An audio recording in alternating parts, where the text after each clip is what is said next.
Yeah, except for that loss. I haven't. No, not yet. Yeah. We talked to you in the locker room in New England. You said you were playing about 85%. That the week off would certainly be a perfect time for you. Just curious, how good was that week off, and how's the ankle feel? It was good. Get that week off, get some rest, get some treatment back home. It feels better. Feels better than it did last week. So we'll see what happens this week. Dan Campbell said any turnaround you guys have has to start on the practice field. Can you just talk about the attitude that you guys have to take to practice every day to get this thing moving back in the right direction? Yeah.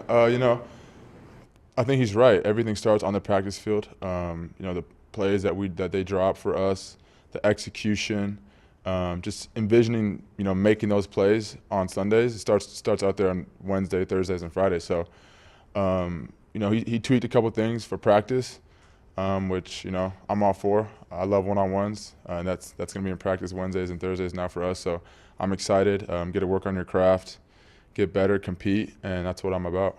You told me that to us too, right? Some of that you haven't had some of the competitive periods back and whatnot. What does that do? How does that maybe help you guys going shorter but more intensity? I guess what does that mean for you? I think it's going to help us as a team. Sundays it's all about winning your matchups, winning your one-on-ones. So, when you're out there on the practice field, sometimes if you feel like going against a scout team, you don't always get that intensity that you always want, that you do during camp or whenever when things are tough. So to get that intensity back, I think is going to be huge for us as a team. I think that's the type of team we are. We're gritty, we compete, we love to compete. So I think adding that into the practice is going to be a huge plus for us. And just back to your health for a second, what do you think that means for this weekend for going forward? Like, are you closer to 100%? Are you?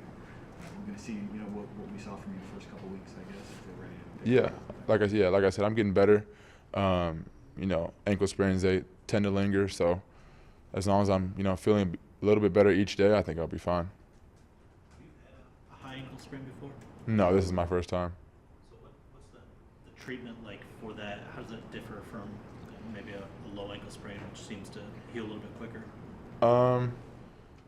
I wouldn't really know how the treatment's different. One thing I do know, I believe, is that they do tend to linger a little longer than low ankle sprains. But other than that, I couldn't really tell you how the treatment's different. You guys shared this after the game the other day, just about the offense was so high scoring, so high flying the first few weeks, and then to get shut out against the Patriots. If there was anything they did different, like maybe a book is out on the offense now, I guess, so to speak, to a game plan that other teams can use to stop you guys. And you said you didn't think so, that it was just a matter of them playing one-on-one, some of those key down situations. So I'm wondering if you think that's the case, and if that just means, when you're out there, when Swift's out there, when some of these guys that win some of these one-on-ones, you get back to being that explosive offense that we saw the first 3 or 4 weeks of the season. Yeah, I would say I agree with him. It wasn't anything that they really did. Obviously, that they played a good game. They got to the quarterback and whatnot, but I would say a lot of it was on us as players. Some plays we didn't make the plays that came to us. Whether it was us not catching it, protection, not making the right read. It was just a bunch of things that happened in that game. But I think, like you said, it wasn't really anything that they did too much. It was more so what we didn't do.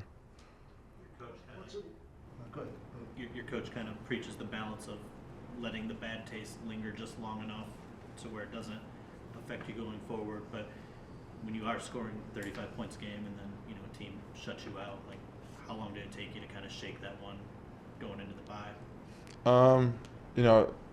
I would say the first few days after the game, it would definitely, as an offense, we felt like that wasn't us. But you look at the first 4 weeks, we know what we're capable of.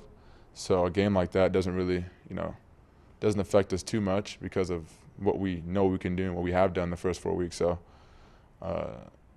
it is what it is. The game is behind us now, so all we can do is look forward and keep getting better. And just one thing, at the level you've been playing at, what's it like to play when you're, physically, not at your best, and how do you make up for that if you can?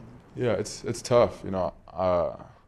I hate to not be at my best, but in this league, sometimes 85% or whatever it is all you got, and you got to make the best of it. You got to make it work. So, I can't make no excuses for myself, for this team. Just gotta, continue to work, be better, and give it everything that I have. Did you find out when you're playing those other things you just quite physically can't quite do at the same level? Definitely. If you're not 100%, Yeah. you definitely can't do the things that you normally would do at 100%. What do you think about just, sort of what's going on around the league, right? Like Green Bay, a lot of people thought they'd be good, they're 500, Tampa, same thing, right?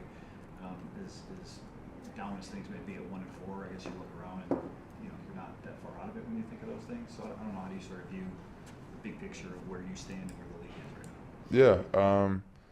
Yeah, I would say it's definitely this league looks a lot different this year, but the thing that I always think about, it's a long season. We're only 6 weeks in for us, only 5 games played. So, you look at the teams, like you said, the Packers, some teams that might not be in the position that they want to be now. There's a lot of football left, and the best teams usually in this league, they peak towards the end. So, yeah, all I have to say to that is it's a long season. So for you to be one of those teams that sort of peaks towards the end, what do you guys have to do, you think, going forward these next few years? We just got to take it 1 week at a time. Can't look too far ahead. Got to look now, 1 day at a time, attack the day, and then when that Sunday comes, try to do your best to win and take it 1 week at a time. Dallas not only leads the NFL in sacks, but they get pressure on the quarterback more than anyone. So what is the key for an offense to counter a defense that generates that kind of pressure at that kind of rate? Yeah, they do a lot of good things over there. I think, one of the things that any offense would want to do to a defense like that is just keeping them off balance, showing them different looks, getting the ball out quick, not being stagnant, not doing the same thing. So running, throwing, quick plays, quick passes, play action, whatever it is, just making sure you're mixing it up, because a defense like that can definitely hurt you really quick. Parsons at all, just double draft classmate or anything? Yeah, we actually, I was at the opening with him in high school, at the Army. I believe he was at the Army All-American game with me. So definitely, talked to him when I was in high school here and there. The impact that he's had, I guess. Yeah, he's a phenomenal player. Just you cut the tape, you see what he does to an offense. Well, how good was it just to take a step back a little bit, let the body heal, maybe reassess kind of some of the things you're doing, and I guess what's the plan of action, what's the game plan heading out of the bye with now a 12-week stretch in front of you? It's a great thing that we had a bye. It gave us players a chance to evaluate ourselves and also the coaches. So now it's time to, make a run and go back to work. You played pretty well the first, 5 to 6 weeks of the season. When you did the deep dive of yourself, maybe what jumped out on tape, maybe one good thing and one thing you want to work toward, the last 12 weeks? It was just all about being coachable and being a team player and knowing my assignment, do what I was supposed to do every play. And, the coaches got these game plans that they put together for us, and we just got to execute those game plans. How do you get this thing fixed? Like, how do you get it turned around, 1-4 right now, I guess? Basically, like the coaches said, we find a problem and we fix it, and we work on that, and we all come together as a team and buy in. Do you think you identified the problems, and is it one or is it a bunch that need to be fixed? We could get better in every aspect of the game, from the front end to the back end. We all need improvement. So it's not one single person or a single group, it's everybody. And that's why we had this bye week to reassess ourselves and we get ready to go to work. Is it harder to work on those things during the season, things that you've been implementing since, the off season, all that? Is it harder to work on them during the season? Absolutely not. Every day you come in this building, it's a chance to get better and go to work. You learn each and every day you in here. We got meetings, we got walkthroughs, we got practice. Those are times for us to learn our jobs and get better at them. Can you talk a little bit about changing practice structure a little bit just to get some more, one-on-ones, a little more competitive, maybe more intensity, less volume?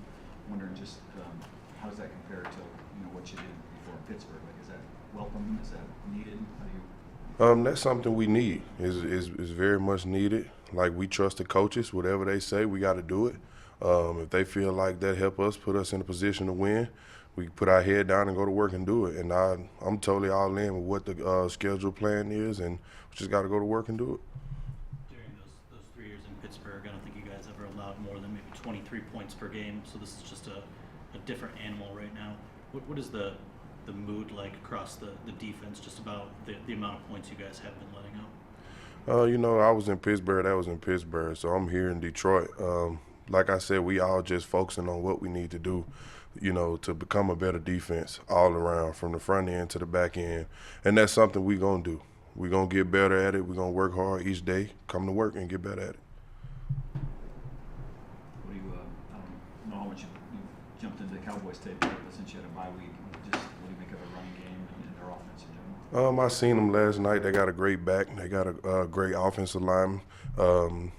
They're going to give us our best, and we got to get them our best. We got to execute the game plan well. Like the coaches said, we changing some stuff up, and that's going to be the good thing about this game. We're going to get a chance to identify ourselves again. How surprised are you that they've been able to maintain and win all these games with Dak out? You know, it's not about them. It's about us. You know, they're a good team. We're a good team. Everybody in this league a good team, and we just got to find a way to win. Is their offense much different with Dak versus Cooper? I mean, do they change things up a lot? They got a great back, and the main thing they want to do is have that ball on the ground running. So us as defense, we got to stop the run game and eliminate the run game and make them one-dimensional, and we'll be all right. What'd you do during the bye? I just got some rest. That's it.